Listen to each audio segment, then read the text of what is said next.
In the summer of 1940, a fragile shield of youth and steel was all that stood between an island people and the shadow of the swastika. In the months that burned with desperate courage, the few of RAF Fighter Command would meet the Luftwaffe in a savage ballet of aerial combat over the green fields of southern England. Then, in the summer of 1968, some of those very same machines took to the skies once more, ghosts of silver and thunder, to help create the classic film Battle of Britain. Now, through unseen footage from that very production, we will tell the true story of the battle for Britain. Britain, after the fall of France, an island held its breath, knowing it would be next, knowing it would have to fight, now, for its own survival. The Nazi onslaught, it was understood, would fall first upon the outnumbered pilots of RAF Fighter Command.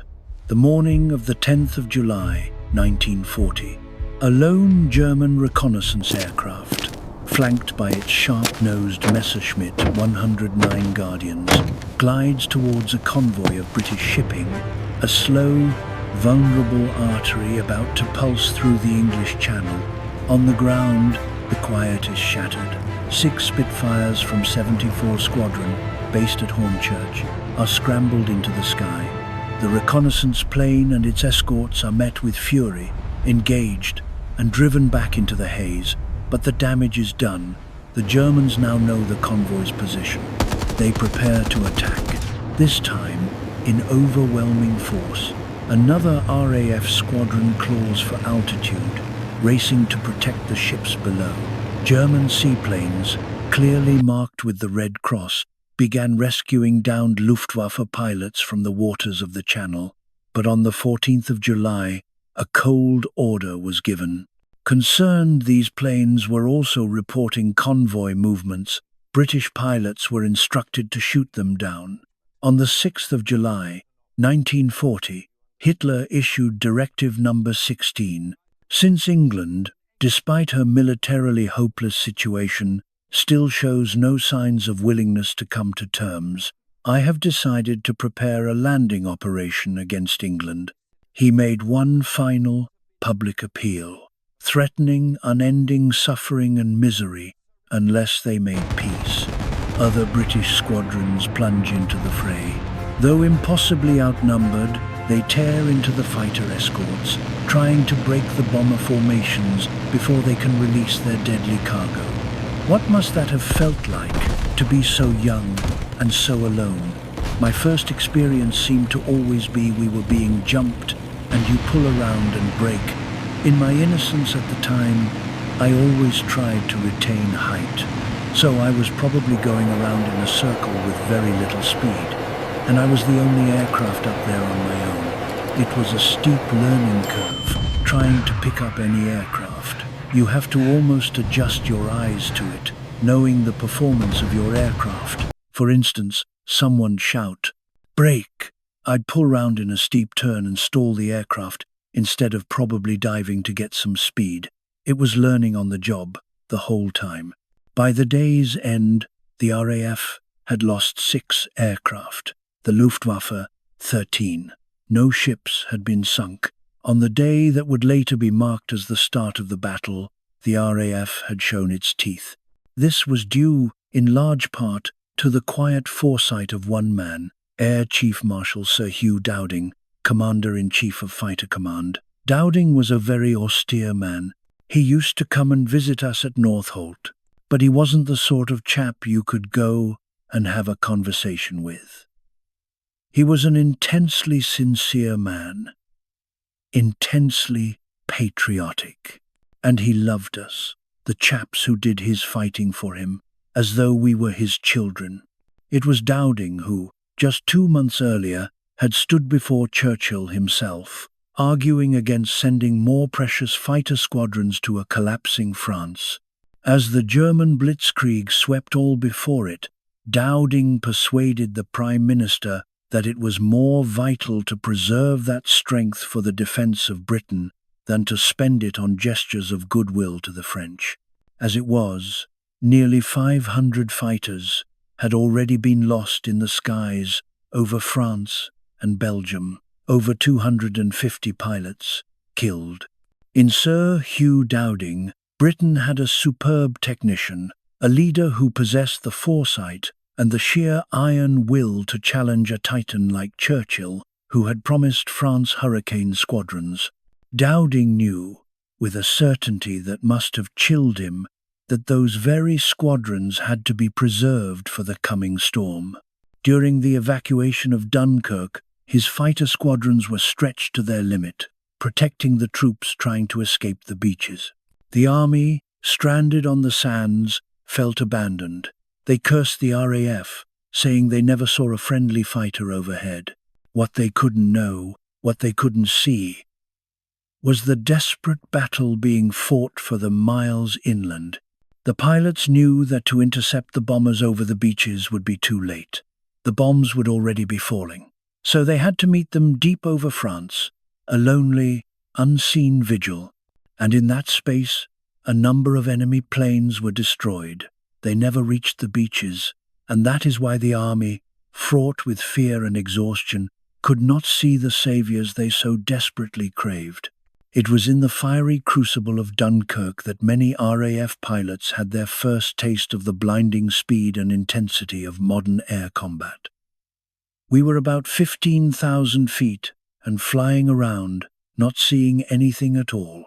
Then, without any warning at all, suddenly the sky was full of Messerschmitt 109s with yellow noses, swastikas, and big black crosses on them, and this was very much a moment of truth, because we hadn't seen them coming. They just appeared like that. Unfortunately, I was shot up, but I managed to get away and escape. What General Weygand has called the Battle of France is over. The Battle of Britain is about to begin. 2 months on from the miracle of Dunkirk, the brutal lessons learned in those first encounters would be sorely needed. Now, Britain stood alone, and it was for her very existence that she fought. The Luftwaffe continued its campaign, harassing the vulnerable shipping in the Channel, hoping to draw the RAF into one great, decisive battle. But Fighter Command refused the bait, sending only the minimum number of fighters needed to break up and disrupt the enemy raids. They hit hard, and they hit fast. It was a tactic that seemed to be working. At the end of the second day of the battle, German losses were more than double those of Fighter Command. In his mountain retreat, Hitler was perplexed, irritated. He had swept across Europe with impunity, and now this island stood alone, defiant. Surely, he thought, they would see reason. Surely they would recognize that the war was lost and seek terms. But Hitler had profoundly misjudged the soul of his enemy. I think the atmosphere about the time of the fall of France was rather strange, in that the spirit of "no one's going to beat us" filtered through everybody. Every attack they had made, every battle they had fought, they had won. In America and all over the world, there were people who felt, because of what had happened so far, Germany won't be stopped. They'll get away with this. Fierce battles continued to rage over the Channel convoys. Keith Park, the air officer commanding 11 Group, responsible for the defense of southeast England, husbanded his resources like a miser. He committed his squadrons sparingly but aimed to intercept every single raid. On this Sunday, the Luftwaffe lost 2 aircraft, the RAF 4. The grey waters of the Channel became a stage for a new, terrible morality. German seaplanes, bearing the sacred emblem of the Red Cross, descended to lift their fallen airmen from the sea. But in a war for survival, where does mercy find its place? On the 14th of July, suspicion poisoned compassion. British command believed these planes were also spies, charting the lifeblood convoys. And so a chilling order was given: fire upon them. This grim resolve was forged in the shadow of a threat made on the 6th of July, 1940, when Hitler, in his Directive 16, decreed a landing operation against an England that, despite her militarily hopeless situation, refused to yield. promising only unending suffering as the price for its courage. Churchill had already given Britain's answer. They would fight on, if necessary, for years, if necessary, alone. After 3 days of poor weather, air operations had been restricted. But on the French coast, German preparations for the landings continued. 13 infantry divisions were ordered to embarkation ports. Hitler and his generals knew that the invasion, codenamed Operation Sea Lion, could not succeed without absolute air superiority over southern England. The fight against the British Air Force must have top priority. The goal: to break the will of the people to resist and force their government to capitulate. The landing, they believed, would be the death blow to an England already paralyzed, no longer capable of fighting in the air. Luftwaffe attacks on Channel convoys and ports continued, a relentless pressure designed to lure fighter command into a mass, decisive combat over the cold waters of the Channel. The commander-in-chief of the Luftwaffe was confident of success. Marshal Hermann Göring was a man of immense contradictions, ruthless, ambitious, and profoundly vain. A man of innate cunning, yet clouded by an addiction to morphine. His forceful, blustering personality had driven the expansion of the Luftwaffe in the years before the war. He considered it to be his air force, and he, its absolute master. He also believed, with every fiber of his being, that the Luftwaffe had proven itself invincible. And why wouldn't he? The raids on Britain's coastal shipping continued without pause. The Straits of Dover became known to the pilots as Hellfire Corner. German dive bombers, heavily escorted by fighters, struck at an eastbound convoy.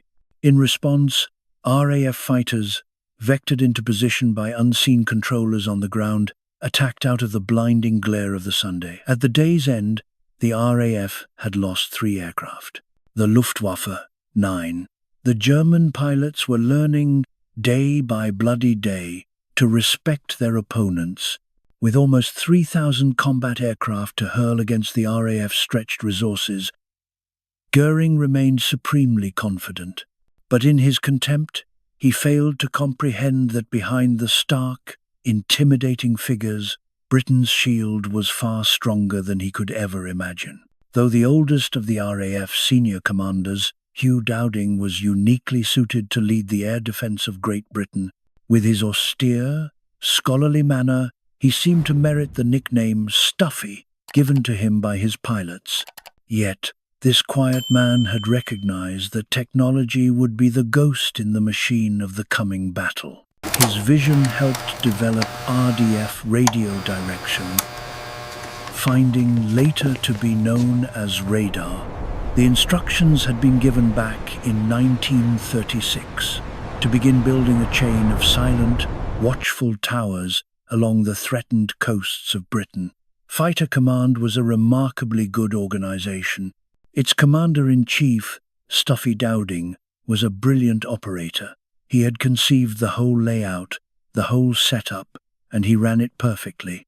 If Göring had known more about his opponent's extraordinary advantage, perhaps he might have been shaken from his complacency. For it was this system that would dramatically redress the Luftwaffe's superiority in numbers. How do you fight an enemy who can see in the dark? Who can see you coming from 100 miles away? Radar was, to me, the single biggest technical advance that happened in the war until the advent of the jet engine. It was very significant in that we had forewarning of the German formations, their size, their height, their direction. We had a lot of advanced information. Radar was absolutely vital because they put us in the right place at the right time. Without it, I think we would have been fighting with one arm behind our back. We could hear the people in the buses, looking at the aerials out of the window, our masts, and remarking on them and wondering what they were. The whole world of radar was totally and completely secret. You could hear these people muttering and mumbling and saying, "They do say that'll stop your watch." And They do say that if you stand in front of the aerials, you'll be safe for the evening with your girlfriend because it makes you sterile. A lot of my good friends have had very large families since working on radar. German bombers, escorted by about 50 Messerschmitt 109s, are engaged by Spitfires. They are from 64 Squadron and Hurricanes from 111 Squadron. There is fierce, swirling dogfighting over the coast, from Portsmouth to Dover, and thanks to radar, no RAF patrol is wasted effort. Dowding had overseen the creation of a control and reporting system without parallel. As information flowed into fighter command from the radar towers and ground observers, emerging threats were plotted on vast map boards. Controllers watched, orchestrating the defense like conductors of a deadly symphony. Among the command groups, 13 Group in the north, 10 Group to the west, 12 Group guarding the east coast and the Midlands, and 11 Group in the front line of southeast England. It was very exciting to watch a raid beginning to build up 90 miles, 80 miles away. A few little echoes would appear on the screen, and slowly it would get a bigger and bigger mass. And all these echoes are kind of trembling, they heave up and down all the time. And it got bigger and bigger, and you knew. And it was part of your job to be able to reckon how many. The raid did build up like a thunderstorm. Somebody would tell you that there were 200 plus, 100 plus, 50 plus coming over. Plotting involved sitting at a large table which was a map. You would be given a number, which would be the number of aircraft, and where they were.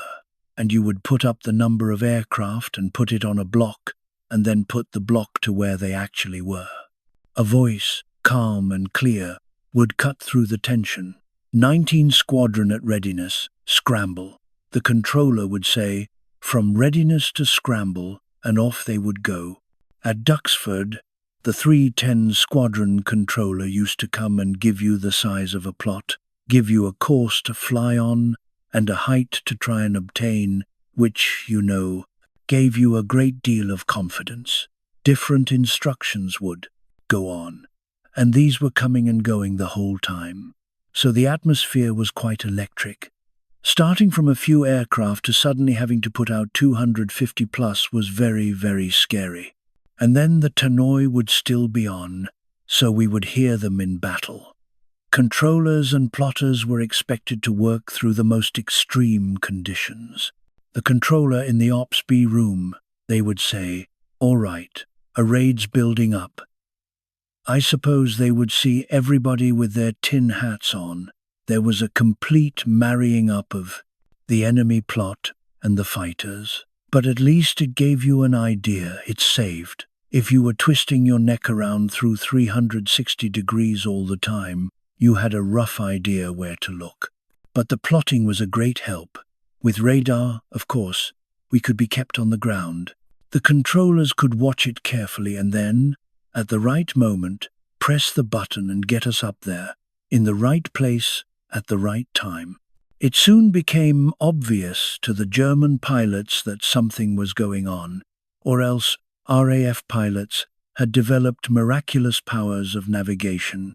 As the air combat over southern England intensified, radar would prove to be the vital, unseen asset of the RAF.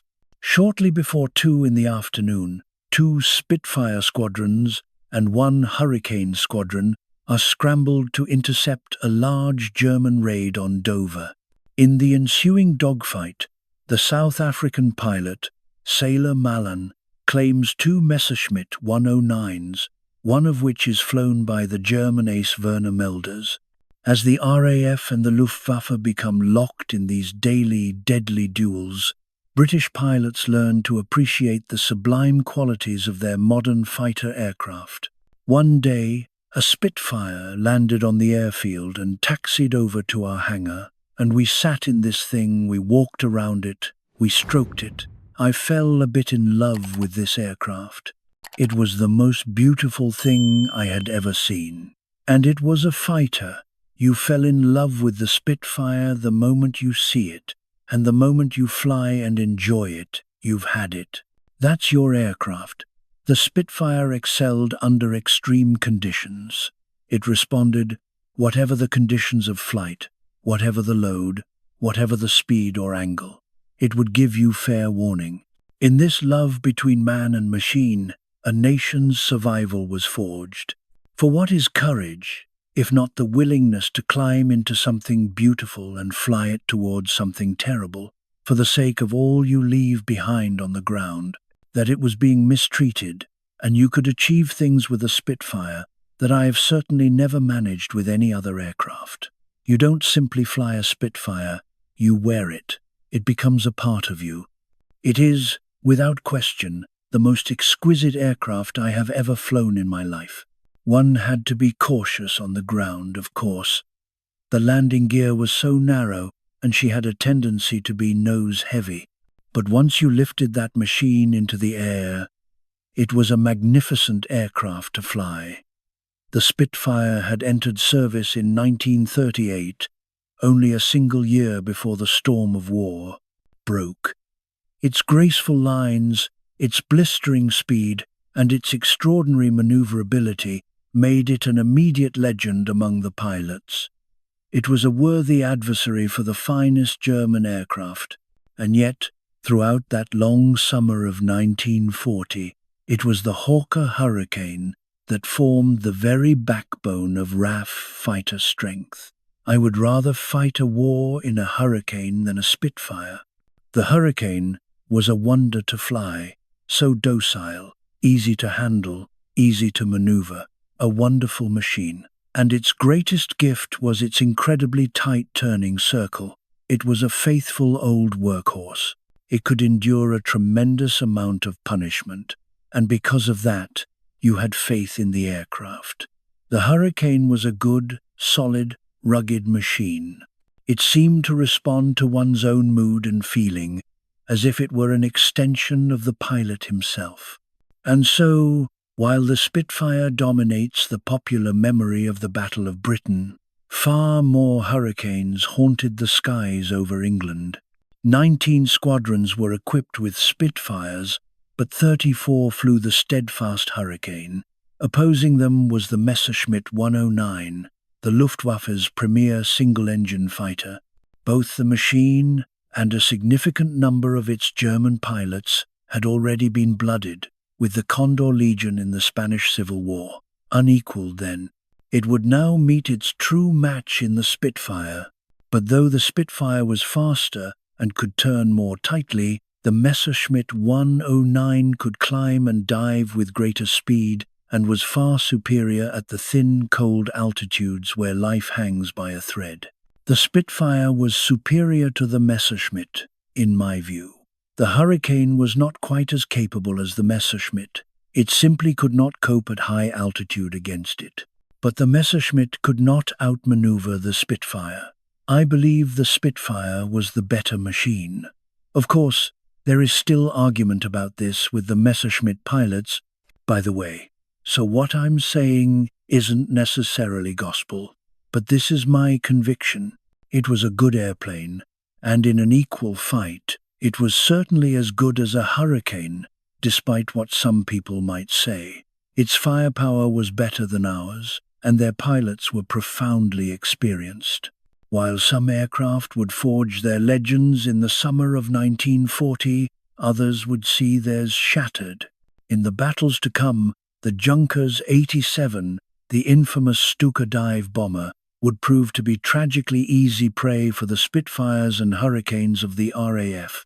The Luftwaffe continues its assaults against coastal targets. 4 fighter squadrons from 11 Group engage another raid on Dover by approximately 100 enemy aircraft. Now, in constant, brutal action, RAF pilots were learning vital lessons the hard way. The RAF traditionally flew in a tight a V formation, but pilots spent more effort maintaining their position than scanning the unforgiving skies for the enemy. The Germans, however, flew a far more flexible formation, the Finger, Four, or Schwarm. It was an easier formation to fly, and it allowed them to concentrate on the hunt, the skies around them. For as the air fighting intensified, factories on the ground worked around the clock, birthing new aircraft, while the civilian repair organization toiled to mend the wounded machines, rebuilding some 160 aircraft in a single week. In some cases, it was done on a while-you-wait basis, ready for flight again that very same day. Dowding and Park continued to husband their fighter strength, making full use of their warning, command, and control systems to give their squadrons every possible advantage when intercepting much larger enemy formations. Yes, 19 Squadron, Scramble, Vector, but now Fighter Command itself, and the very weapons upon which it relied, were about to become the target. On the 1st of August, Hitler issued Directive Number 17. The German Air Force is to overcome the British Air Force with all means at its disposal, and as soon as possible.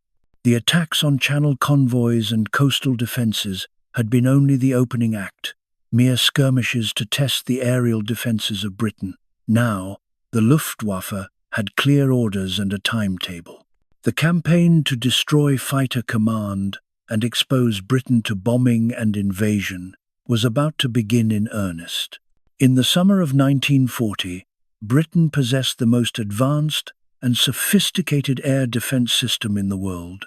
Radar, assisted by the 30,000 volunteers of the Observer Corps, and the command and control system which relayed this information, would give the pilots of Fighter Command a crucial, life-saving advantage.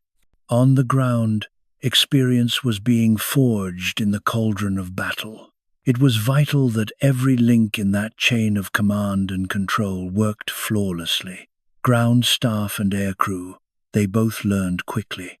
Ground control was quite good, but it was not perfect, and although you were, say, told to Vector 080, 50 bandits ahead, it didn't always work out that way. You were spending most of your time just trying to find these damned things. I was number 2 to the leader, Red 2. We went up, and we flew up and down at the same heights we were told the enemy were, which, again, was foolish. You want to be above them. We patrolled up and down Sun, which is even more foolish. We hadn't worked that one out yet. In fact, after one occasion, we turned from down Sun to up Sun to find there were only 9 of us left. It had started with 12. Later, we discovered that one of the pilots had been shot down, killed. Luftwaffe crews prepared their aircraft for an intensive period of operations, expected to begin on the 13th of August, codenamed Adlertag, Eagle Day. To pave the way, Goering had ordered an attack on the radar masts, finally realizing the role of these tall, lonely towers and the buildings clustered around them. But did he truly understand their crucial importance? It was decided to destroy them, denying the RAF whatever information they had been providing. Stuka dive bombers would be assigned the task of knocking out these modern watchtowers. The Stukas, they were the biggest menace in the Second World War. Not just the dive bombing, but also the noise, which, it was demoralizing. German aircraft head for the English coast. The British respond with the same limited numbers they always had. The Luftwaffe now expects them. Spitfires from Biggin Hill are the first into the action. Some of the bombers get through and make their attacks. 5 radar stations are badly damaged in the attacks. For nearly 6 hours, there is a massive blind spot in the country's defences. Next, 3 of the RAF's forward airfields come under attack: Lympne, Hawking, and Manston. I looked down, and the airfield had simply disappeared, because 30 Stukas had laid 300 bombs all over it, you see. And all you could see was an enormous surge of black smoke and grey smoke and brown smoke. And I remember thinking, the silly blighters. What have they done to our airfield Where am I going to land now? Our 3-ton lorry, I saw it. It had just taken us up to the mess to book in, and halfway up to the mess, the airfield was raided. The hangars were bombed, they were flattened, and I thought, this is quite an exciting sort of time, isn't it?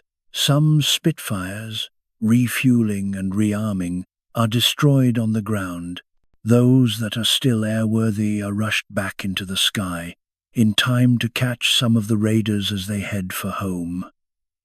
The RAF airfields at Manston and Hawking have been particularly hard hit, and eventually we landed, and I remember racing between the bomb holes, weaving like a dirt track rider between them.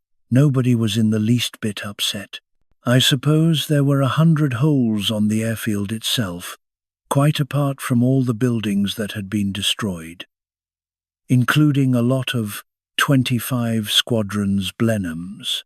All the bomb holes were filled in, and the unexploded bombs detonated.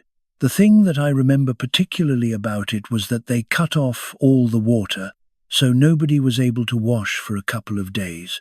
Goering had decreed that the following day, the 13th of August, would be Adlertag Eagle Day. The all-out aerial onslaught on the British Isles would finally commence. But Eagle Day depended on good weather for maximum impact. And now, the English summer intervened. Cloud and drizzling rain arrived, reducing the scope of air operations.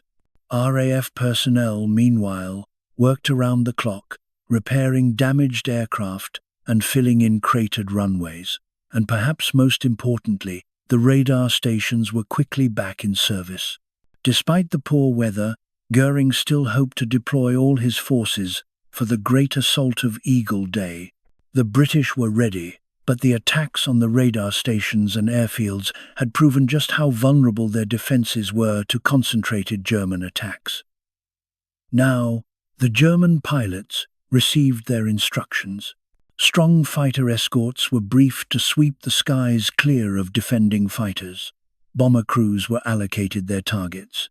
RAF airfields in the south of England and aircraft factories are at the top of the list.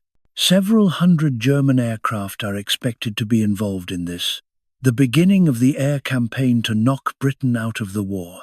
From Brittany to Norway, Luftwaffe aerodromes are a hive of activity. The first wave of bombers takes to the air, bomb bays loaded with high explosives and incendiaries. Once airborne, they join their massed fighter escorts, and together they head for Britain. As the defenders rose up to meet this aerial armada, RAF Fighter Command was entering a desperate fight for its very survival. Bandits ahead, bandits ahead.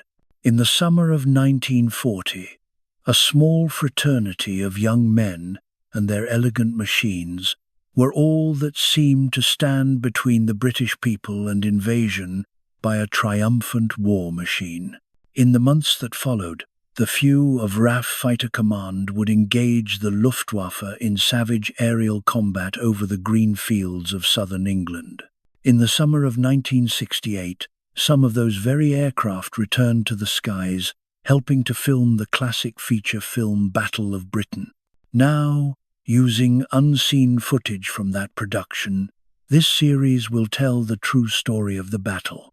After fierce fighting over the Channel and the south coast, Goering is now ready to launch an overwhelming assault on the aerial defences of Great Britain. RAF Fighter Command is about to enter a fight for survival.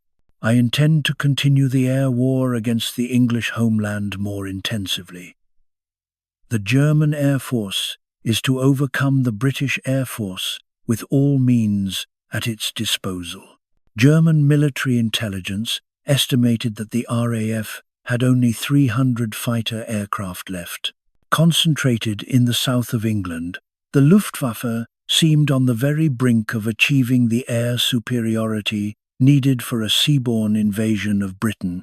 It was a grossly over-optimistic assessment, but wasn't it exactly what a man like Goering wanted to hear?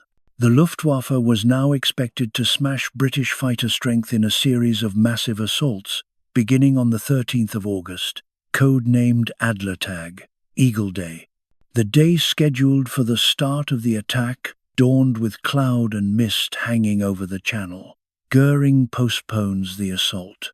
But the order fails to reach some units already in the air. They do not receive the recall signal. Bomber formations fly toward England without their fighter escorts. The RAF are waiting. Angered by the muddled start of his campaign, Goering orders the attack to go ahead after all. There is heavy fighting over southern England, but Goering is determined to launch a properly coordinated attack as soon as the weather permits. August the 15th dawns fine and clear. 3 vast air fleets over 2,500 German aircraft prepare to make the attack that will finally wipe out fighter command. For Goering, the decisive day of the air campaign was at hand. From the high command in Berlin to the Luftwaffe airfields in France, confidence was high, but most pilots were unconcerned with grand strategy. The plan was simple.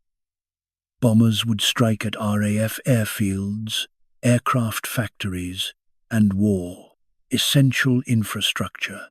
Massed fighter escorts would fly high above the bombers, attacking with the advantage of height when RAF fighters attempted to intercept. At 11:30 in the morning, Junkers 87 Stuka dive bombers, with a heavy escort of Messerschmitt 109s, cross the channel and attack the forward airfields of Lympne, Hocking, and Manston. 54 Squadron Spitfires are scrambled alongside Hurricanes from the 501 Squadron. These units will be in almost constant action over the following days. But the dive bombers hit buildings and hangars and sever the cables carrying power to 3 of the radar stations on the Kent coast. There is now a blind spot in the warning system. With the Luftwaffe command convinced that British fighter strength is now concentrated entirely in the south, it sends Air Fleet 5, based in Norway, across the North Sea. The fleet of Heinkel bombers heads toward the northeast coast of Britain, confident there will be no opposition. They fly without a Messerschmitt 109 fighter escort, but the British radar stations that face out across the North Sea have registered their approach. The information is passed to the fighter squadrons of 13 groups. As the German bombers approach the Tyneside coast, the weather is fine and clear. Spitfire pilots of 72 Squadron, vectored into position by ground control, spot the Heinkel bombers as they approach. From a perfect attack position, the Spitfires strike, diving out of the Sunday. Hurricanes from 79 and 605 squadrons join the fray. In desperation, the bombers jettison their bombs and turn back toward their distant bases. German air gunners fight back desperately, hammering away with their 7.9mm machine guns. As swarms of British fighters buzz past at 300 miles per hour, they could be brutally effective, as some were to discover. I can recall one bomber interception. In this particular instance, the bombers were coming in, and we were at right angles. I turned in with my flight and told the CO I was going ahead on attack, and then I'd go around to the rear. We knocked down 2 in the head-on attack and went around to the rear, and I went in after my third one. I went in really close, 150 yards or so, and of course, he got me. Severely mauled. With 30 aircraft lost and many badly damaged, Air Fleet 5's participation in the Battle of Britain was over. 13 groups casualties. They suffered only 3 damaged fighters. But over southern England, meanwhile, a more finely balanced battle was raging. As German bombers in the northeast struggled back to their bases, more German aircraft gathered over the Pas de Calais to launch raid after raid across the Channel, the bombers escorted by large numbers of 109s striking at targets. All across the patchwork fields of southeast England, the sky groaned under the weight of enemy wings. 2, 4, 50-50, plus Spain 44, Northwest, W for William, 2239. The codes were a frantic poetry of impending doom. Our fighters clawed for altitude, battling to shatter the incoming bomber formations, but they could not pierce the massive, glittering shield of the fighter escort. The bombers, untouched, reached their targets. 2239. The airfield at RAF Marshal heaved and broke, bombed into silence. More raids swept in, a relentless tide swamping the ground controllers of 11 Group 392239. And yet, each wave was met by the few, heavily outnumbered RAF fighters hurling themselves at the bomber formations. To the west, new ghosts appeared on the radar screens, vast formations of aircraft arcing toward Portland and Southampton. Squadrons from 10 Group rose to meet them. Nearly 150 fighters threw themselves into the churning mass of the Luftwaffe, the fight spreading like a fire along the English coast. A young pilot would later recall the maelstrom. You never truly knew what was happening in the sky around you. I just did not know. I hadn't seen a thing. And then, all of a sudden, the sky was filled with black crosses, and we exploded like a bomb, scattering in every direction imaginable, just trying to avoid them. In that chaos, the battle became intensely personal. It became a duel of one against one. You were either attacking an enemy aircraft, or he was attacking you, and all of existence became a desperate effort to escape his gun sights. But if you were the hunter, you concentrated on him alone. He would twist and turn all over the sky, trying to evade you, and in that moment, the rest of the world, all your comrades, simply fell away. I thought, well, this is it. I turned my guns on, I fired at him, and he turned over and dived down towards the sea. Can you imagine the feeling? He remembered it as fantastic, because only moments before, on the ground, he had been utterly convinced that he would be killed. And when you had finally disposed of the man you were trying to kill, you would look around and see nothing. Not another aircraft in the sky, because everyone had scattered to their own private wars. So much of their time was spent just trying to gain the upper hand. When you sighted the bombers, you didn't want to be below them. You wanted the height, the advantage. You wanted, if possible, to be coming out of the Sunday. So much time was spent simply following your squadron commander across the sky. A deadly game of position before the attack could even begin. I was recognized as one of the worst pilots in the squadron, one man confessed, and having shot something down myself, I thought, this is something. But as I followed him down, another one got behind me and started shooting. He was a terrible shot, never hit me at all. This man overshot me, so I finished up in the same position behind the second one. I settled down behind him and shot him down as well. The fighting over the Solent and Portland was a vision of hell. 2 Hurricane squadrons, scrambled from Exeter, were swallowed by the engagement. Losses on all sides were staggering.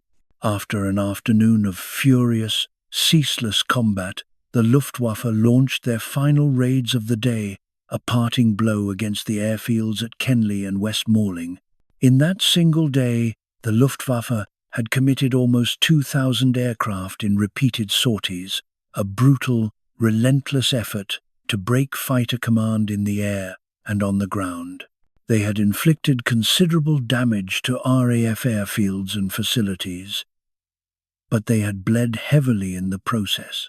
The Luftwaffe's loss rate was so catastrophic that its aircrews would forever remember the day as Black Thursday. And back in England, the grim work of clearing the rubble and counting the dead began again. As the attacks on RAF airfields and installations continued their remorseless rhythm, the old ways were dying. RAF training manuals, with their outdated, peacetime tactical lessons, were being torn up. In their place, pilots created their own simpler, starker mantras, born of fire and experience. Wait until you see the whites of their eyes. Always turn and face the attack. Never fly straight and level in the combat area for more than 30 seconds. Go in quick, punch hard, get out. Flight Lieutenant James Nicholson, badly wounded, his aircraft a burning torch, delayed bailing out of his blazing machine to pursue and destroy another enemy fighter that crossed his path. Badly burned, he would win Fighter Command's first and only Victoria Cross. The reality of air combat was not the chivalrous duel of myth, but the swooping ambush, the bounce hitting sudden, hard and fast. So many pilots were shot down by an attacker they never even saw. I joined the squadron with a particular pilot, one survivor remembered, and I saw him going down in flames probably about 7 days later. It is a very sobering thought that you are vulnerable. To start with, in your innocence, you don't really know you are, but it only needed, half a dozen flights when you came in contact with the enemy, that you realized you were in a dangerous game and they were playing for keeps. The litany of wounds was horrific, recounted with a chilling calm. A bullet through my shoulder from the front, a cannon shell came in from behind and exploded on my parachute I was sitting on, put a lump through a foot, which split my Achilles tendon, so I had minus a right leg. A bullet came through the arm, went through my watch, which annoyed me, into my hand. I had a couple of skins off my shins in front. The initial engagement might last for only a couple of seconds. Then you would break away and hunt again, individually, until you were out of ammunition, or for some other reason, you could no longer fight. And you must not forget, they only had 15 seconds worth of ammunition in both the Hurricane and the Spitfire. 15 seconds to decide a fate. If you attacked once, twice, 3 times, most of your ammunition was expended. The best thing you could do is to get home, rearm, refuel, and get up again. One pilot recalled, I suddenly saw a lot of black spots. I thought they were oil specks on the windscreen, but they rapidly turned into 10 Messerschmitts going the opposite direction, one of which passed so low over me I could see the oil streaks on the fuselage and almost count the rivets in his wings. They passed in opposite directions. The Germans were smart, experienced. They turned quickly and dived to attack, but the one who came for him missed and shot past.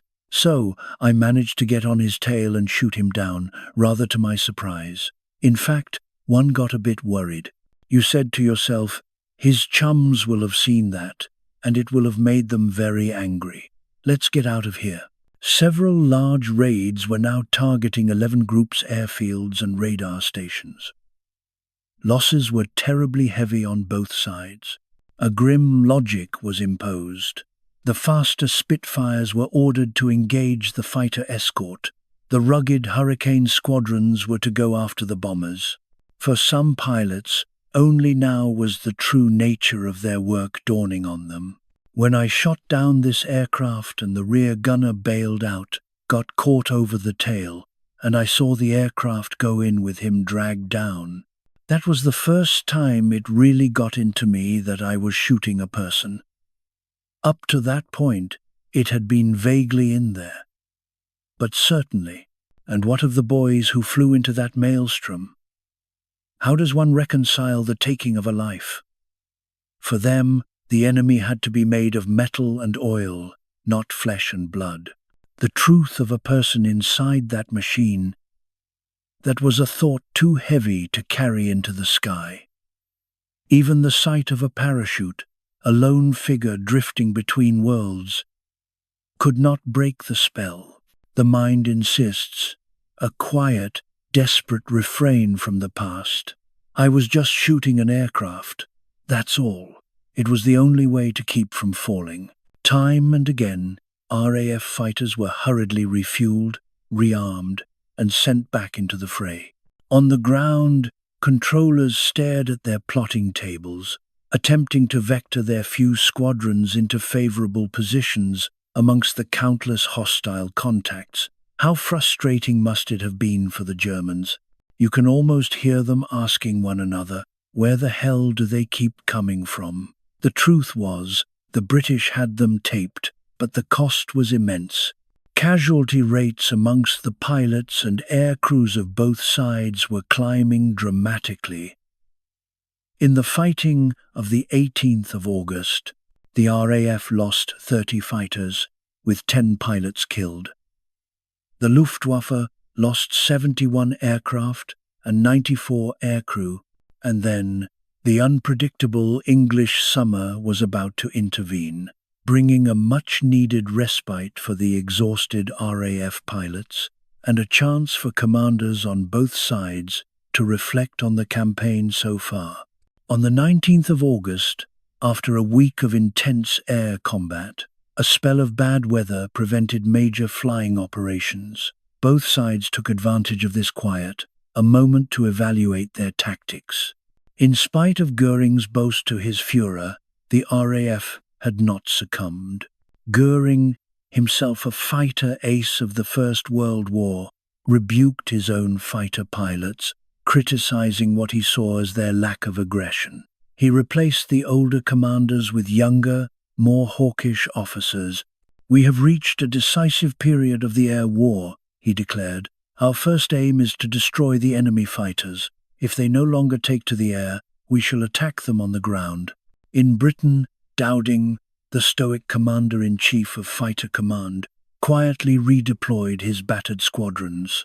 He focused on those of 11 Group, which had borne the brunt of the fighting. Exhausted units were rotated out, replaced with fresh squadrons from the quieter sectors in the north and west. "Gentlemen, I'm pleased to say that at long last we have 12. Keith Park, the commander of 11 Group, had so far orchestrated a dogged resistance with agonizingly limited resources. Red section with Seletsky, and you're protecting us. He had ordered his controllers to send the minimum of aircraft to attack enemy fighters, emphasizing that enemy bombers must be engaged at every opportunity. Be aware of the Hun in the Sunday. Interceptions had to be made quickly, before the bombers could reach their targets. And he needed squadrons from 12 Group in the Midlands to patrol and protect his airfields while his own squadrons were away, tackling the incoming raids. In London, a voice rumbled across the wireless. Never in the field of human conflict was so much owed by so many to so few. All our hearts go out to the fighter pilots, whose brilliant actions we see with our own eyes day after day. But behind the poetry, a prayer. I hope, indeed I pray, that we shall not be found unworthy of our victory, if after toil and tribulation it is granted to us. For the rest, they had to gain the victory. That was their job. But the constant, grinding challenge of aerial combat was taking a terrible toll on the few. The strain on pilots during 1940 was immense. The men in the squadrons were being scrambled almost all day long. They were, quite simply, flying their guts out. "My overriding memory of the Battle of Britain," one pilot said, "is tiredness, incredible tiredness, because we were on readiness from half an hour before dawn until half an hour after dusk at night. In the dispersal hut, we had a bunch of camp beds. We just threw ourselves on them and went to sleep as soon as we landed. In fact, at that stage of my life, I could go to sleep standing, sitting, or whatever it was. We slept in our clothes, down at dispersal. We actually slept underneath the wings of our airplanes. Otherwise, we would sleep in dispersal huts next to our airplanes. We very seldom slept at the mess. I don't suppose I slept in the mess more than a couple of nights in the whole of that year." Another pilot's Batman shook him awake one morning. He'd taken the blackout curtains down. "I suppose you were awake all night," he said. The pilot replied, "No, why?" The Batman pointed. "Look out of the window." There was a string of bomb craters across the garden, right outside his window. He hadn't heard a bomb. He hadn't heard the anti-aircraft guns. He was just asleep, and that was it. The poor weather persisted. Unable to launch full-scale raids, the Luftwaffe resorted to hit-and-run sorties. Their pilots, too, were feeling the strain of daily flights across the cold, grey waters of the Channel. The German bomber crews, who had suffered such heavy losses, began to criticize their fighter escorts for failing to protect them. But ordered to escort bombers to targets deep inland, German fighter pilots had to keep a constant, nervous eye on their fuel gauges. They were accused of avoiding combat simply to conserve their fuel, to ensure they could make it home. On the 24th of August, the weather began to improve. The Luftwaffe resumed its attacks. Their targets were the key RAF airfields and sector stations, the very heart of the defense system. Massive formations of aircraft streamed towards England. For the RAF, the battle's most critical phase was beginning. Sheer weight of numbers frustrated the desperate attempts of outnumbered RAF pilots to disrupt the raids. Dover and the RAF base at Manston were the first to feel the storm. 11 groups' airfields and sector stations, not for the first time, were on the front line. Manston, its airfield cratered and littered with unexploded bombs, had to be abandoned. With 11 groups' fighter squadrons stretched thin, attempting to intercept heavy raids all across the southeast, their own airfields were left badly exposed. Urgent calls were made to 12 Group to provide cover. Squadrons from Duxford scrambled, but then took precious time to gather into a large formation before heading south to confront the enemy. The Duxford Big Wing, as it became known, arrived too late. By the end of this first day of renewed fighting, the RAF had lost 22 aircraft to the Luftwaffe's 38. But one raid, a mistake made in the dark, was to help escalate the battle and drag the civilian population ever deeper into the conflict. On the night of the 24th of August, a small formation of Heinkels flew up the Thames to bomb oil installations. In the darkness, they overflew their target and strayed over central London. There, in direct violation of their orders, they released their bombs. Fires raged under the West India dock. By this stage of the battle, more than 1,000 British civilians had already been killed by the Luftwaffe in raids all over the country. Despite orders to attack only war-essential targets, it was impossible for the Luftwaffe to hit these, especially in cities, without killing civilians. The bombers were simply not accurate enough, but this latest provocation was the last straw. Now, the British War Cabinet authorized retaliatory raids on Berlin. Early the next morning, large fighter sweeps by German aircraft over Sussex were ignored by RAF controllers. As instructed, they saved their strength for the bombers that followed. By the day's end, 20 German aircraft had been destroyed for the loss of 16 RAF machines. And that night, the RAF bombed Berlin for the first time. In the days that followed, the battles between the RAF and the Luftwaffe only intensified. Northwest. Victor, Yankee. Another massive raid was building over France, then turning for England. Keith Park, officer commanding 11 Group, ordered every squadron he had available into the air. The pilots had been instilled with the vital importance of getting airborne as quickly as possible. Every second was precious, a second gain to climb for altitude. Once again, 12 Group was asked to protect the southern airfields. And again, the support arrived too. Late, Park was furious at the lack of cooperation. So there could be no further misunderstandings, he instructed his controllers to ensure all future requests for support from 12 Group went through Fighter Command Headquarters. Tensions, born of desperation and doctrine, were beginning to grow between the British commanders. Meanwhile, losses continued to mount. Biggin Hill, Kenley, and Hornchurch were all bombed as RAF fighters struggled to break through the heavy screen of Messerschmitts to reach the bombers. 109 sector stations fall silent, their voices extinguished as aircraft tear at each other in the skies above. On the ground, men work with a desperate fury, trying to mend the fractured nerves of the command and control system. It was the day of the Royal Air Force's most grievous wound. 39 machines lost, shattered against the 41 German aircraft they brought down with them. 14 pilots, their names now etched onto a list of the killed or missing. Since the battle first drew breath, 205 pilots have been injured. 222 have been killed. It is a calculus of loss that is becoming, in its quiet, brutal honesty, unsustainable. As 11 groups' airfields endure yet more punishment, their fighter squadrons are forced to rise, initiating vast, swirling dogfights over the green fields of Kent and Sussex. Aircraft factories, the very heart of the war effort, are also under constant Luftwaffe attack.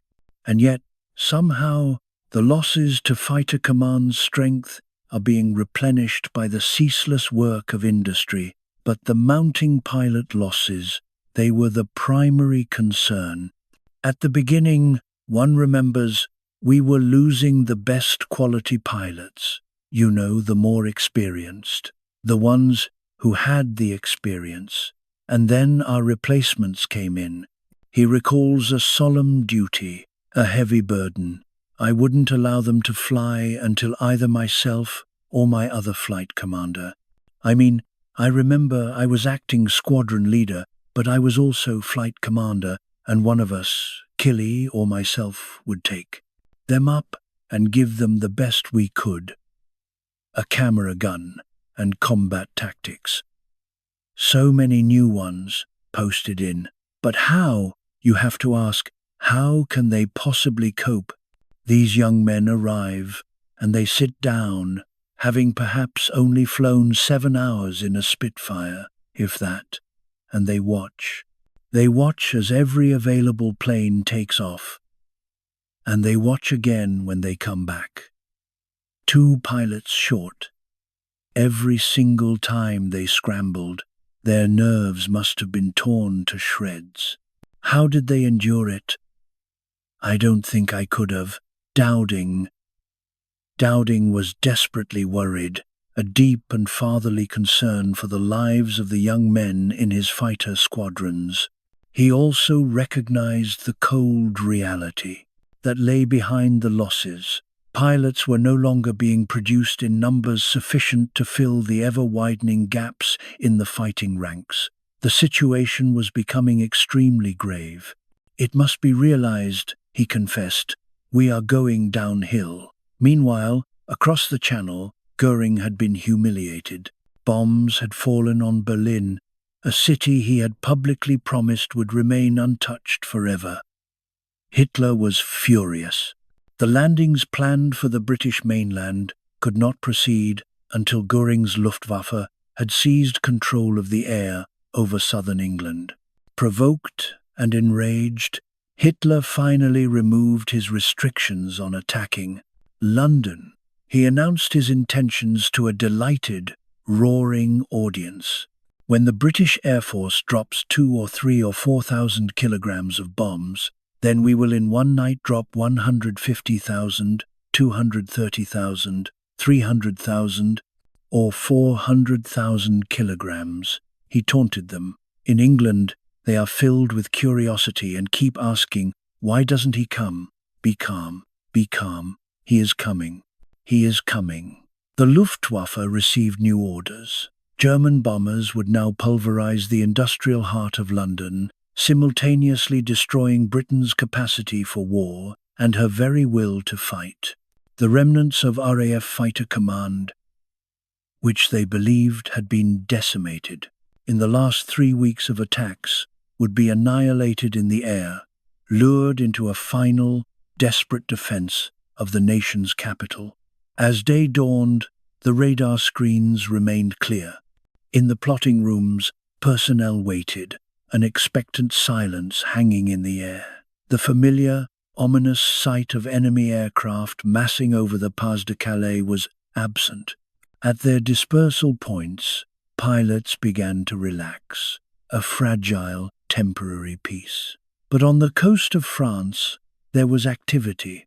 Goering himself had arrived to watch in person as his mighty armada of aircraft set off to deliver the death blow to the Royal Air Force and to bring untold destruction and death to the people of London. Over 1,000 aircraft prepared to launch the largest air attack ever conceived against a city. The bombers climbed into the clear sky, a river of steel and shadow, meeting in one vast, terrible formation. They turned for the English coast. German fighter pilots, who had been increasingly accused of abandoning the bombers to their fate, now had new, unyielding orders. Stand by the bombers at all costs. At 4:15 in the afternoon, Goering, enjoying a picnic with champagne, watches as the immense fleet of aircraft streams overhead, moving as one vast formation, layered between heights of 14,000 and 23,000 feet, a formation stretching 20 miles in length. The aerial armada appears invincible, impregnable. With the English countryside unfolding beneath them like a map, their target, London, was now within sight. We will rub out their cities from the map. The promise had been made. The hour will come when one of us will break, and it will not be National Socialist Germany. In the summer of 1940, a small group of young men and their aircraft were all that seemed to stand between the British people and invasion by the Nazi war machine. In the months that followed, the few of RAF Fighter Command would engage the Luftwaffe in savage aerial combat over the skies of southern England. In the summer of 1968, some of those very aircraft took to the skies again to appear in the classic British feature film Battle of Britain. Now, using unseen footage from that production, this series will tell the real story of the Battle of Britain. Throughout August of 1940, the Luftwaffe's relentless attacks on the RAF, both in the air and on the ground, had threatened to destroy Fighter Command. But as the Germans switched to a terrifying new attack, the RAF is given a vital breathing space, and with it, the opportunity to strike back. Over the past month, huge formations of German bombers have targeted vital RAF installations, including airfields, aircraft factories, and radar stations. Many, like RAF Manston, are bombed repeatedly into ruin. The outnumbered pilots of Fighter Command fought back against this onslaught, so few in number, yet they hurled themselves again and again against vast enemy formations. Now people say to me, "How many did you shoot down?" A pilot would later reflect, "I never looked back. Believe me, I never looked back to see what damage I'd done, squirting down the whole row of bombers, because we were outnumbered about 4-1. And in fact, the 111s and the 109s got in one another's way trying to shoot at us." So the secret of success and of survival was not to fly in a straight line for any length of time. You did a squirt here and a squirt there, remembering, of course, that we had considerably more targets to shoot at than the enemy. Another voice carries the memory of exhaustion. One day, I did 5 trips in succession, and it was very stressful. It was more stressful waiting, trying to read a book or sleep. Most people seem to appear to try and relax and sleep, but you were obviously very much on edge.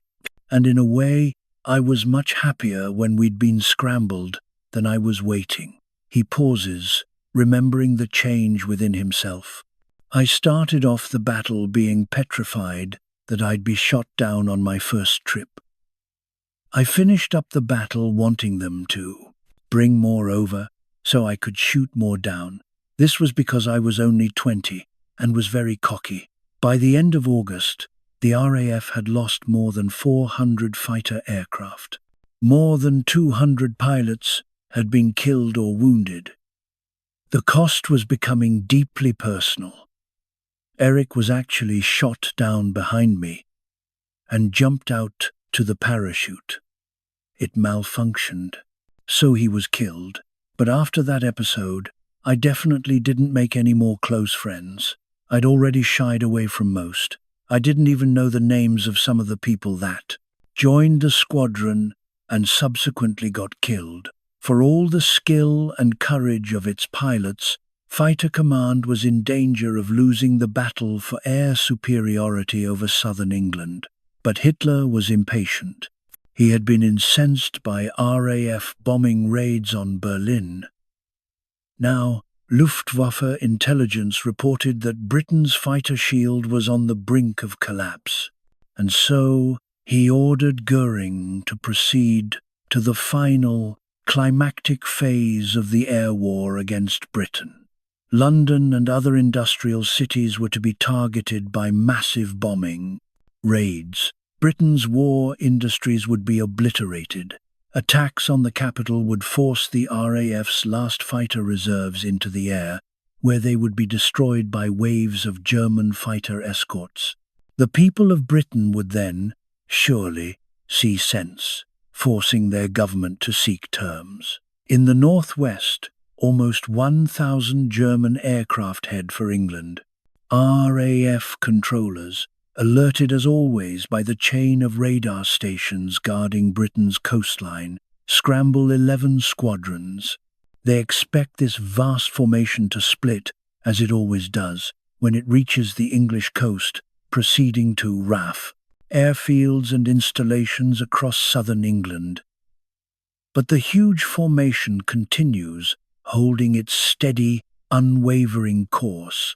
The controllers realize, with a dawning horror, it can have only one target: London. Squadrons already airborne, patrolling 11 groups' airfields, are hastily redeployed. A further 10 Hurricane and 9 Spitfire squadrons, waiting at dispersal, are ordered into the air. The Spitfires of 602 Squadron are among the first to make contact with the huge Luftwaffe formation. The RAF pilots are no strangers to disparity in numbers. Outnumbered over 10 to 1, they attack. Swarms of Messerschmitt 109 fighter escorts pounce on the British aircraft, beginning a desperate, twisting dogfight as the bomber formations fly on, implacable. Every available RAF squadron is now in the air, racing to intercept, but the bombers reach London. High explosives and incendiaries rain down upon the city's docklands. The east end of London is soon ablaze. There were hundreds and hundreds going over. A voice from the ground remembers. There was no end to them, and everybody was looking up. 'Cause my mother, when she heard a bomber, she would bury her head in the couch and say, "Oh my God, help us." There is intense air combat over Kent and the Thames estuary as British fighter squadrons rip through the returning bomber formations. As night falls, more bombers arrive over London. Sheltered by the darkness, they are now safe from attack. But the darkness offers no protection to the stricken city. Guided by the huge fires, they add their bombs to the destruction below. The attacks continue throughout the night. Tons of high explosives and thousands of incendiary bombs rain down upon the capital. My boyfriend and I were standing on the corner saying good night, one recalls, and we could see all these fires. I mean, really, the sky was lit up red. And yonder, you knew, well, that's London. The sounds of the city had changed. Sirens were going. Fire, engines. The first massed raid over London had cost the Luftwaffe 40 aircraft. Fighter Command had lost 26, with 11 pilots reported killed. Had they not started bombing London, a pilot would later reason, and had they kept up bombing the airfields, we may have kept up with aircraft, but we would have run out of pilots.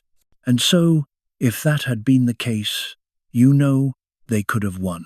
As Luftwaffe bombers turned their attention to the capital, by both day and night, Fighter Command was given a much-needed respite. And despite the terrifying destruction wrought at the nation's heart, the new German strategy played right into the RAF's hands. As dawn broke over London, about 350 Londoners lay dead, killed by German bombs. 1,500 had been injured. The German High Command was encouraged. Their bombers had gotten through. London was ablaze. Surely the end was near for Britain and her disintegrating defences. The strategy was confirmed. The Luftwaffe would concentrate its efforts on one target, London.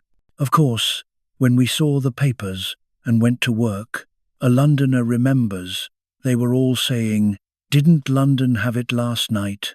At London's expense, the country's air defences had gained a reprieve. Dowding took action to nurse his battered organisation back to health. To overcome the desperate problem of fatigue among the most battle-weary squadrons and the lethal lack of combat experience in the squadrons that replaced them, he introduced 3 categories for his operational squadrons. The first category were the front-line squadrons, to be kept fully operational, at full strength, and fed replacements as necessary. The second category consisted of squadrons at full operational strength, capable of being called upon to assist the frontline units. The final category consisted of squadrons in quiet sectors, where experienced pilots could be rested while they passed on their knowledge to others fresh from training. As pilots recovered or newcomers gained experience, they would be fed back into the frontline squadrons. Dowding, with his squadrons that he moved about, could conserve his forces.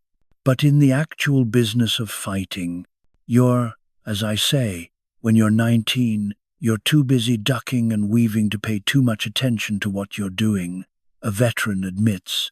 The strategy of the situation, the strategy of the war, even some of the tactics of the war, you're not really too worried about. They don't concern you, because you're too busy trying to keep yourself alive. Air battle tactics were refined. Squadrons were to attack in pairs.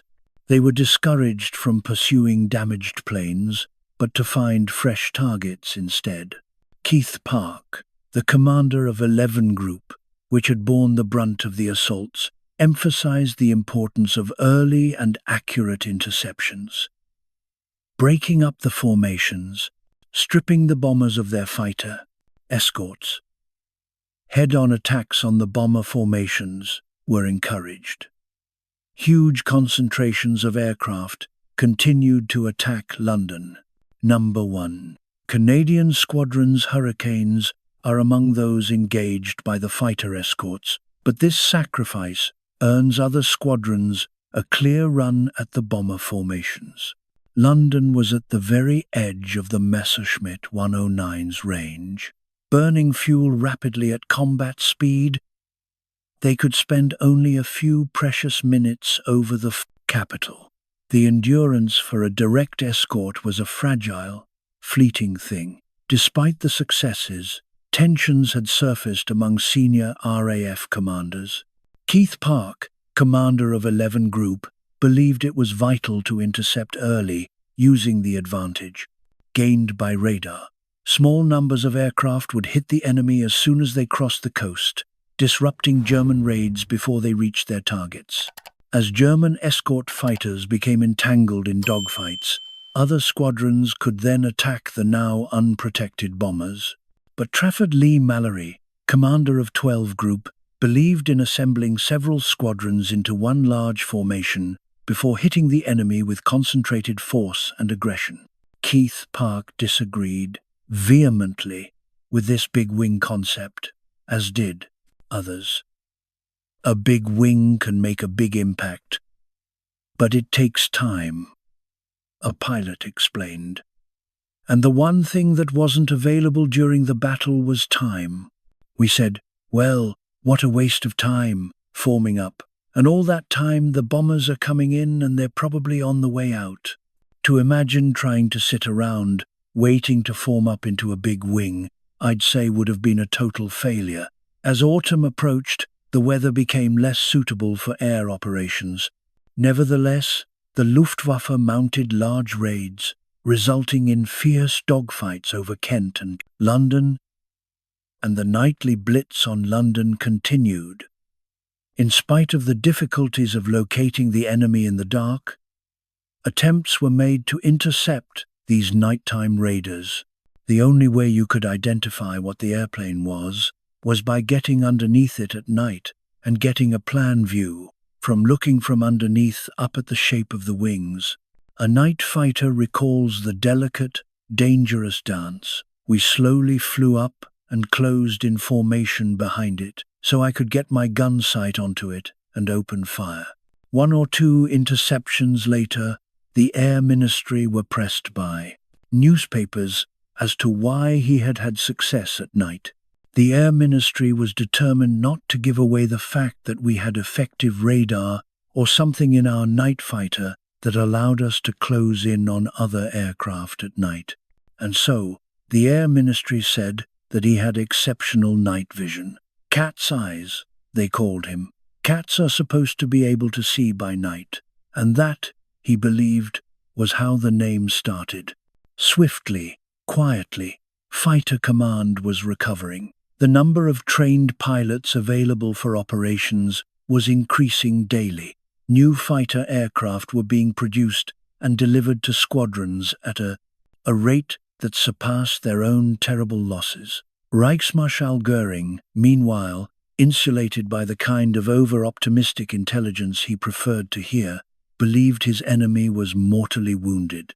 Now, he thought, was the moment for a final, overwhelming effort, a single raid of such magnitude that it would shatter London and bring the utter annihilation of Fighter Command. Over the Pas de Calais, German bomber squadrons began their slow, majestic rendezvous, while above them the fighters circled, burning precious fuel. Escorts burned their fuel, waiting for the immense formation to assemble.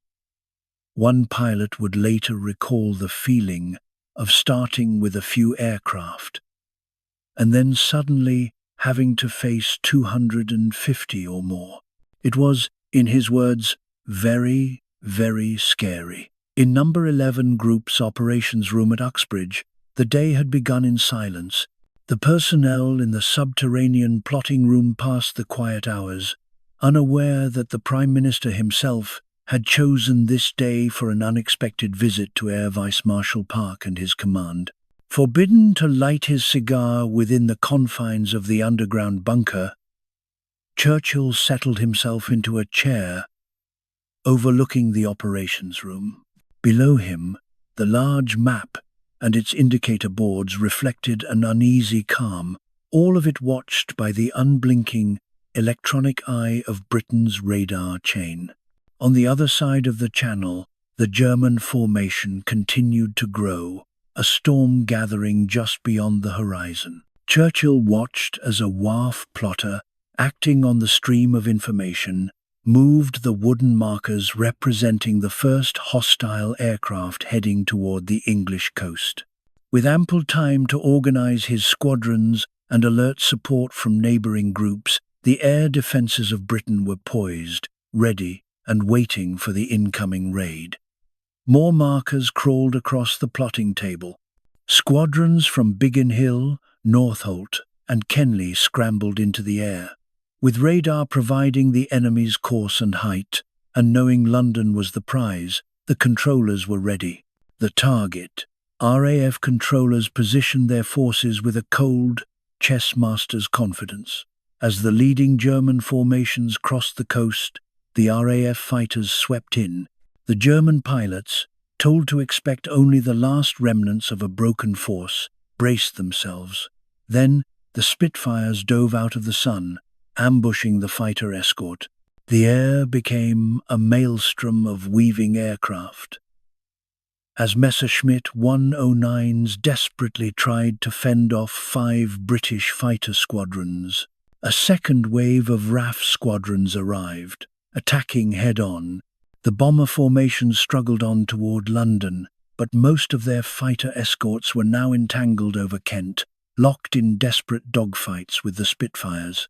It was at this moment that the big wing from number 12 Group joined the action. Given plenty of warning, 5 squadrons from 12 Group 55 aircraft had assembled, and now they plunged into the fray. With RAF fighters attacking from all angles, many German bombers jettisoned their bombs and turned for home. But even as the survivors landed back at their bases, another, larger formation was already mustering over the coast. As always, it was monitored by the watchful eye of British radar. On the ground, RAF squadrons landed and were rapidly rearmed and refueled. For the exhausted pilots, there would be only a few moments of respite. The German formations flew out over the Channel in 3 colossal columns. The British fighters were scrambled for a second time. Every squadron available to number 11 group was soon airborne, 250 British fighter aircraft in the air, ready, as the cumbersome formations crossed the English coast. Fighter squadrons from Hornchurch fell upon them. 2 German bombers were destroyed before the 109's could even intervene, trapping the RAF pilots in a frantic dogfight. It was a repeat of the morning's battle, with one grim variation. The British controllers had assembled a large number of their fighter squadrons precisely at the point where the German fighter escorts would be growing desperate for fuel. 213 and 607 squadrons from Tangmere tore through the enemy formation near Biggin Hill. The Messerschmitt 109 escorts tried to fend them off, their engines burning precious fuel as they pushed their aircraft to full power. Over London, the Duxford Big Wing had returned to rejoin the fight. The Luftwaffe had battled its way toward the city, losing aircraft to constant attacks. Now, over the capital itself, it was hit by a total of 17 fighter squadrons. Goering's claims of an enemy on its last legs were revealed for what they were: a fantasy born of bad intelligence and his own blinding complacency. The German escorts, their fuel warning lights now glowing, were forced to disengage. The bomber formations scattered their bombs and turned for their bases, staggering under the relentless fighter attacks. The surviving aircraft were harried all the way back across the Channel. At the end of the day that would become known as Battle of Britain Day, the RAF had lost 26 aircraft and 13 pilots killed or missing. The Luftwaffe had lost 60 aircraft, an enormous toll, if not the 179 claimed by exuberant RAF pilots. The following day, Goering again insisted that fighter command would be finished in 4 or 5 days. He dismissed the reports from his own pilots about the strength and skill of the British fighter defense. But was he truly blind to the truth, or simply unwilling to see it? His Luftwaffe had been decisively, bloodily repulsed, and Britain's aerial defences were now stronger than ever. On the 17th of September, Hitler himself recognized that an invasion of Britain had become unfeasible. The enemy air force, his directive read, is still by no means defeated. On the contrary, it shows increasing activity. The weather, too, was turning. The Führer, therefore, decided to postpone Operation Sea Lion indefinitely. Now, Hitler would try to bomb Britain into submission. London would burn, would continue to suffer, night after night. The bombers returned to the battered city, which burned like a terrible beacon. Strangely enough, one survivor recalled, "We expected to be bombed. That was part of the deal. The worst part," she remembered, was the sound of the air raid warning. It's the most frightening, chilling sound, because you knew then that they were coming over, and then the drone of the bombers, getting louder and louder and louder, and the guns, crash, crash, crash, crash, and then the whistling, and the bombs falling. Another remembered travelling through London. You could hardly get off the tube trains because of all the people sleeping. You had to walk over bodies. I also remember the place shaking, the whole building shaking. One would have thought the building was going to fall down. You were just in the air raid shelters, and you just stayed down there. And that's all you did do, petrified. We were all frightened to go out. but the danger and destruction did not break the people's will. Instead, it tempered it into steel determination. After the bombing in London, one woman said, "The shops would be damaged, the roads would be damaged, the buses weren't running, but among everybody was this need to get back into the office that day, whether they walked, cycled, got a lift. And it was this determination to stay fighting. We still went out, 7 o'clock in the morning, to catch the tram to go to work. We just went over the road to get something to eat and come back to work. And then when we came out at 6 o'clock at night, we hadn't got down to the Old Bailey and the sirens would go. And you'd just have to run for your life then to get on the tram to get home." The courage, the morale of the British people in 1940, I find absolutely wonderful. Despite their terrible losses on the 15th of September, the Luftwaffe did not entirely abandon daylight attacks. With large numbers of fighter escorts sweeping ahead of them, the bomber formations crossed the English coast. Interception by 15 RAF squadrons was swift.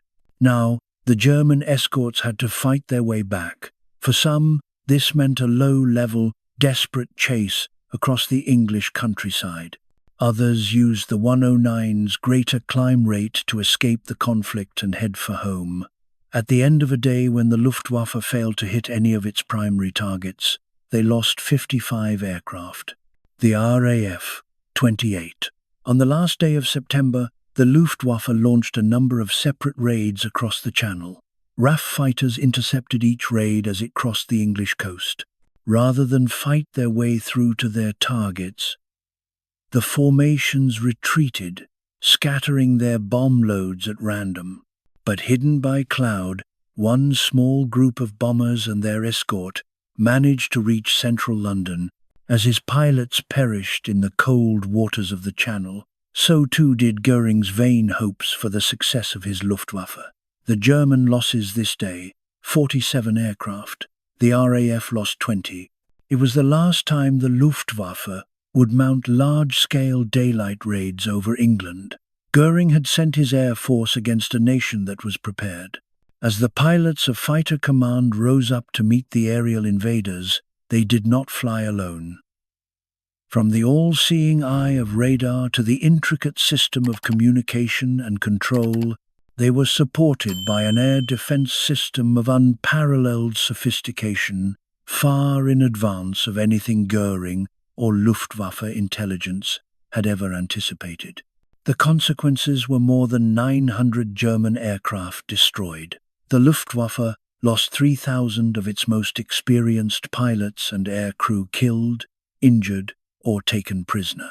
The Battle of Britain had been won, and although air combat would continue throughout the autumn of 1940, the few who fought in the skies above England had held the Luftwaffe at bay.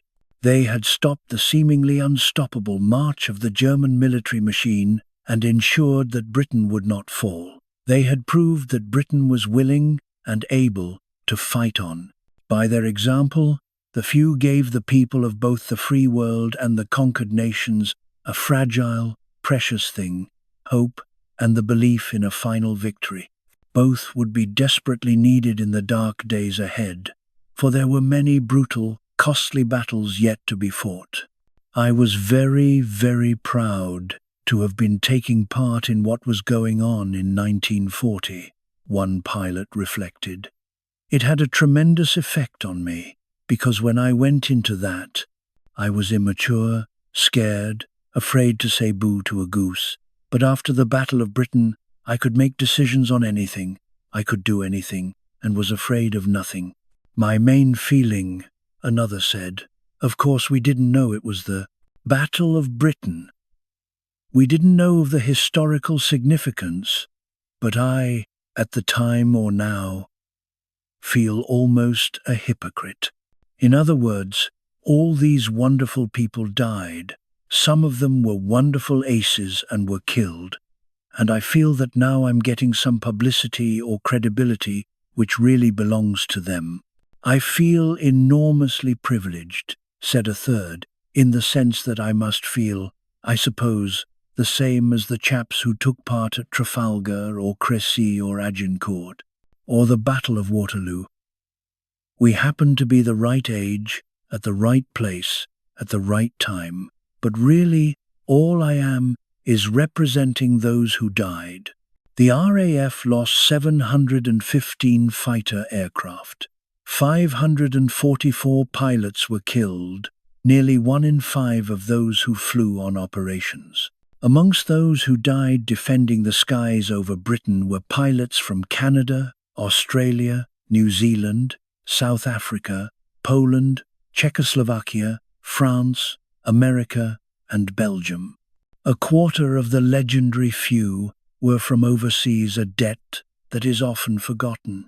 In November 1940, the Commander-in-Chief of Fighter Command, Sir Hugh Dowding, sent a signal to his fighter pilots. "I wish I could say all that is in my heart," he wrote. "I cannot surpass the simple eloquence of the Prime Minister's words. Never before has so much been owed by so many to so few. The debt remains and will increase. God bless you all." And so we are left to wonder, what is it that allows a few to stand for the many? What is the nature of the courage that holds the darkness at bay? If only for a season. It is a quiet question, answered not in words, but in the silent echo of sacrifice.